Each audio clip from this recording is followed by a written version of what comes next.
قالا ربنا ظلمنا أنفسنا وإن لم تغفر لنا وترحمنا لنكونن من الخاسرين۔ ان دونوں نے کہا اے ہمارے رب، ہم نے اپنی جانوں پر ظلم کیا، اور اگر تو نے ہمیں نہ بخشا اور ہم پر رحم نہ کیا تو یقیناً ہم ضرور خسارہ پانے والوں میں سے ہو جائیں گے۔ یہ دعا ہمارے والدین آدم اور حوا علیہم السلام نے مانگی جب انہوں نے بھول کر جنت کے اس درخت میں سے کھا لیا جس سے اللہ تعالیٰ نے ان کو منع کیا تھا۔ تو آدم اور حوا علیہم السلام دونوں نے کہا اے ہمارے رب، ہم نے آپ کی نافرمانی کر کے اس درخت کا پھل کھا کر دراصل اپنی جان پہ ظلم کیا ہے، اور اگر تو نے ہمیں معاف نہ کیا، ہم پہ رحم نہ کیا تو ہم ان لوگوں میں سے ہو جائیں گے جنہوں نے دنیا اور آخرت دونوں میں اپنا حصہ کھو دیا۔ لَنَكُونَنَّ مِنَ الْخَاسِرِينَ، یہ وہی کلمات ہیں جو آدم علیہ السلام نے اپنے رب سے سیکھے، اور پھر ان کے ساتھ ان دونوں نے دعا کی تو اللہ سبحانہ وتعالیٰ نے دعا قبول کر لی۔ فَتَلَقَّى آدَمُ مِن رَّبِّهِ كَلِمَاتٍ فَتَابَ عَلَيْهِ إِنَّهُ هُوَ التَّوَّابُ الرَّحِيمُ۔ تو اس میں ایک بہت بڑی ہوپ ہے، ایک امید ہے کہ اگر ان کلمات کے ساتھ آدم اور حوا علیہ السلام کی دعا قبول ہوئی، ان کو اللہ تعالیٰ نے معاف کر دیا، تو انشاءاللہ اللہ سبحانہ وتعالیٰ ہمارے گناہوں کو بھی معاف کر دے گا اور ہمیں بھی بخش دے گا۔ تو قالا، دونوں نے کہا ربنا، اے ہمارے رب، ظلمنا انفسنا، ہم نے اپنی جانوں پر ظلم کیا۔ جب انسان اللہ تعالیٰ کی نافرمانی کرتا ہے، اللہ تعالیٰ کے حکم کی مخالفت کرتا ہے، تو اللہ سبحانہ تعالیٰ کو کوئی نقصان نہیں پہنچتا، اس کا کچھ نہیں جاتا، اس کی بادشاہت، اس کی ملکیت، اس کی قدرت سب اپنی جگہ رہتی ہے، اس کو کسی قسم کا کوئی نقصان نہیں پہنچتا۔ نقصان پہنچتا ہے تو خود انسان کو پہنچتا ہے، گناہ کرنے والے کو پہنچتا ہے۔ لہذا جب انسان اللہ سبحانہ تعالیٰ کی کوئی بات نہیں مانتا یا اللہ کے حکم کی نافرمانی کر کے مخالفت کرتا ہے تو دراصل اپنی جان پر ظلم کرتا ہے۔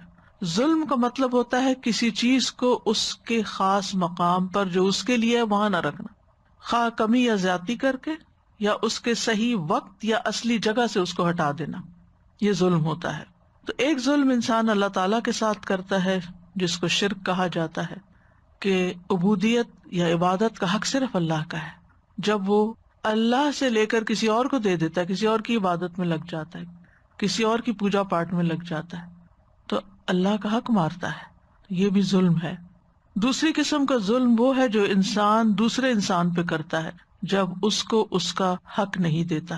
پھر اسی طرح تیسری قسم کا ظلم وہ ہے جو انسان خود اپنی ہی جان پہ کرتا ہے، جیسے قرآن مجید میں آتا ہے فَمِنْهُمْ ظَالِمٌ لِنَفْسِهِ، تو ان میں سے کچھ وہ ہیں جو اپنے آپ پر ظلم کرتے ہیں۔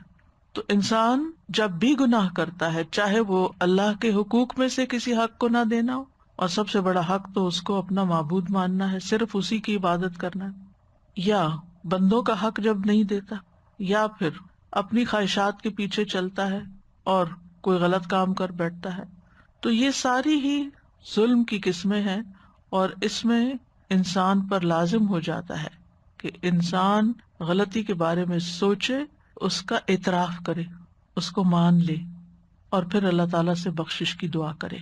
اسی طرح ہم دیکھتے ہیں کہ اللہ تعالیٰ نے کچھ حدود قائم کی ہیں، تلک حدود اللہ قرآن میں آتا ہے، یہ اللہ کی حد ہے، فلا تعتدوها، ان کو کراس نہیں کرو، ان سے آگے نہیں بڑھو۔ تو کسی بھی حد سے تجاوز کرنا یہ بھی ظلم کہلاتا ہے۔ اسی طرح کبیرہ گناہ ہو یا صغیرہ، سب ظلم میں شامل ہوتے ہیں، اور جب انسان ظلم کر بیٹھتا ہے، یعنی دوسرے لفظوں میں گناہ کر بیٹھتا ہے، تو پھر اس کے نقصانات کا سلسلہ شروع ہو جاتا ہے۔ قرآن مجید میں اللہ تعالیٰ فرماتے ہیں واللہ لا یہدی القوم الظالمین، اللہ ظالم لوگوں کو ہدایت نہیں دیتا، یعنی وہ اللہ کی ہدایت سے محروم ہو جاتے ہیں، وہ اللہ کی محبت سے محروم ہو جاتے ہیں۔ واللہ لا یحب الظالمین، وہ کامیابی سے محروم ہو جاتے ہیں۔ انہ لا یفلح الظالمون، یقیناً ظالم فلاح نہیں پا سکتے۔ ظالموں سے اللہ کا کوئی وعدہ نہیں کہ وہ انہیں بخشے گا یا نہیں۔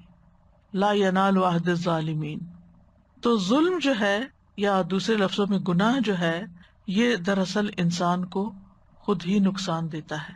اس لیے جتنا جلد ہو انسان اپنے آپ کو اللہ سے توبہ کر کے اصلاح کی طرف لے جائے. اسی دعا میں آ گیا تھا وَإِن لَّمْ تَغْفِرْ لَنَا وَتَرْحَمْنَا، اگر تو نے ہمیں بخشا نہیں اور ہم پہ رحم نہیں فرمایا، لَنَكُونَنَّ مِنَ الْخَاسِرِينَ، یعنی اگر تو نے ہمارے پچھلے گناہ معاف نہ کیے اور تو نے ہماری اس توبہ کو قبول کر کے ہم پہ رحم نہ فرمایا، ہماری اس تکلیف کو دور نہ کیا، یعنی مغفرت یعنی ہمارے گناہ کو معاف کر کے ہماری اس گلٹ اور جو اندر ایک تکلیف ہوتی ہے اس کو دور نہ کیا، اور رحمت کا مطلب ہے ہم پر خیر و برکت نازل نہ کی، تو ہم خسارے میں پڑ جائیں گے. یہاں آپ دیکھیں مغفرت پہلے اور رحمت بعد میں. رحمت اس پہ آتی ہے جس کی بخشش ہو جائے. تو خاسرین وہ ہوتے ہیں جو دنیا میں بھی طرح طرح کے نقصان اٹھاتے ہیں اور آخرت میں بھی. لیکن اللہ تعالیٰ نے جب آدم علیہ السلام کی توبہ قبول کر لی تو اللہ تعالیٰ نے ان کو پھر چن لیا. ثم اجتباہ ربہ فتاب علیہ وہدی، پھر اس کے رب نے اسے چن لیا، اس پر مہربان ہوا اور اس کی رہنمائی کی. تو اس سے یہ پتہ چلتا ہے کہ گناہ اندھیرے ہیں، ظلم اندھیرا ہے، اور اس اندھیرے میں انسان کو پھر سیدھی راہ نہیں ملتی. انسان کو یہ پتہ نہیں چلتا کہ اس کو کس طرف جانا چاہیے، کیونکہ وہ گناہ کی آندھیوں میں گم ہو جاتا ہے. تو اس لیے پھر انسان ایسے کام نہیں کر پاتا کہ جو اس کی کامیابی کا ذریعہ بنے. تو اس آیت سے یہ پتہ چلتا ہے کہ گناہ کا اعتراف اور استغفار کرنا توبہ کی شرائط میں شامل ہے. یعنی پہلے آپ اقرار کریں کہ ہاں آپ نے غلطی کی ہے. پھر یہ کہ گناہوں کی نحوست بھی ہوتی ہے. گناہ ہی ابلیس کو اللہ کی رحمت سے دور کرنے کا سبب بنا اور آدم علیہ السلام کو جنت سے نکالنے کا سبب بنا.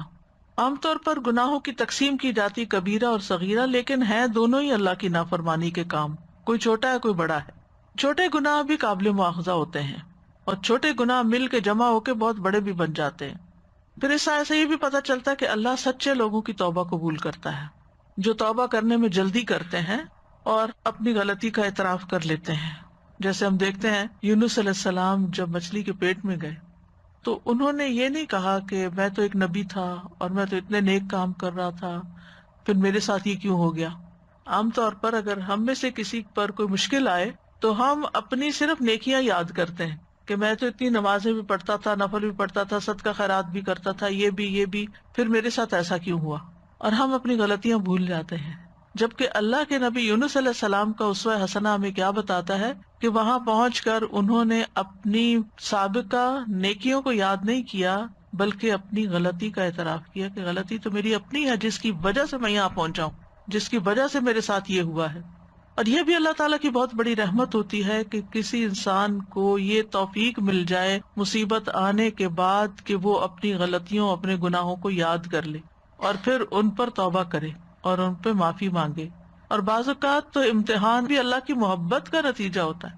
یعنی اللہ سبحانہ وتعالیٰ بندے کو طرح طرح سے ہدایت دیتا ہے کہ وہ سیدھے راستے پہ آئے، لیکن وہ آگے دیتا نہیں. پھر اللہ تعالیٰ اس کو کسی نہ کسی طرح آزماتا ہے کہ شاید اب یہ پلٹ ہے، شاید اب یہ میری طرف رجوع کر لے. ایک مشکل میں نہیں کرتا، دوسری ڈال دیتا ہے، دوسری سے نکلتے تیسری میں ڈال دیتا ہے تاکہ یہ اللہ کی طرف پلٹے. تو کچھ لوگ تو سنبھل جاتے ہیں، پلٹ آتے ہیں، اور کچھ لوگ اور زیادہ بگڑ جاتے ہیں. ہم نے کیا ہی کیا ہے، دوسروں کو بلیم کرتے رہتے ہیں کہ ان کی وجہ سے یہ ہوا میرے ساتھ. میں تو لوگوں کو سمجھا رہا تھا، قوم ہی نہیں مان رہی تھی، اس لیے میں نکل آیا. وہ جسٹیفائی کرتے تو کر لیتے، لیکن اس کا فائدہ کیا ہوتا؟ وہ تو اللہ تعالیٰ کو قبول نہیں تھی، کیونکہ اللہ کا حکم نہیں آیا تھا کہ آپ اس بستی کو چھوڑیں. لہٰذا انہوں نے کیا کیا؟ لا الہ الا انت سبحانک، اللہ تو پاک ہے، تیری کوئی غلطی نہیں، تو ہر عیب سے پاک ہے، غلطی تو میری تھی. انی کنت من الظالمین، میں نے غلط کیا تھا، تو مجھے معاف کر دے. تو اللہ سبحانہ وتعالیٰ نے ان کی دعا قبول کر لی. اس آیت سے بھی یہ بات پتہ چلتی ہے کہ آدم اور حوا نے بھی اعتراف کیا، اور اس آیت سے بھی یہ بات پتہ چلتی ہے. اور اسی طرح اور پیغمبروں کی دعاؤں میں بھی آتا ہے. تو اللہ کے نیک بندے وہ ہوتے ہیں جو اپنی نیکیوں سے زیادہ اپنے گناہوں کی طرف نظر رکھتے ہیں، اور نیکیوں کا پرچار کرنے کی بجائے اور ان کے اوپر تکبر کرنے کی بجائے وہ اپنے گناہوں کے بارے میں سوچ کے پشیمان ہوتے ہیں اور اللہ سبحانہ تعالیٰ کی طرف رجوع کرتے ہیں. اور توبہ اور استغفار کرنا بذات خود ایک بہت بڑی نیکی ہے، اور کسی کو اس کی توفیق ہو جانا اللہ تعالیٰ کی بہت بڑی رحمت ہے کہ کوئی ریئلائز کر لے اور اس کو توفیق مل جائے اور پھر وہ اللہ کا بن جائے. اب دیکھیں کہ ابلیس نے اللہ کی نافرمانی جان بوجھ کے کی، لیکن جب اس سے باز پرس ہوئی کہ تم نے ایسا کیوں کیا تو اس نے اعتراف کی بجائے تکبر کیا اور اکڑ بیٹھا.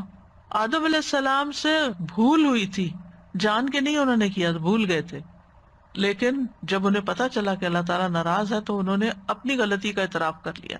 ابلیس نے اپنی غلطی اور اپنی گمراہی اور نافرمانی کی ذمہ داری اللہ پہ ڈال دی۔ آدم علیہ السلام نے وہ ذمہ داری قبول کر لی کہ I was wrong۔ نتیجہ کیا نکلا؟ ابلیس ہمیشہ کے لیے ملعون قرار پایا، جبکہ آدم علیہ السلام چن لیے گئے، بارگاہ الہی میں مقرب ہو گئے، نبوت عطا ہوئی۔ تو ابلیس کو اس کی خود پسندی نے تباہ کیا اور آدم علیہ السلام کو ان کے اعتراف گناہ نے کامیاب کر دیا، کیونکہ اس نے کہا تھا نا انا خیر منہ، اور انہوں نے کہا تھا کہ ربنا ظلمنا انفسنا۔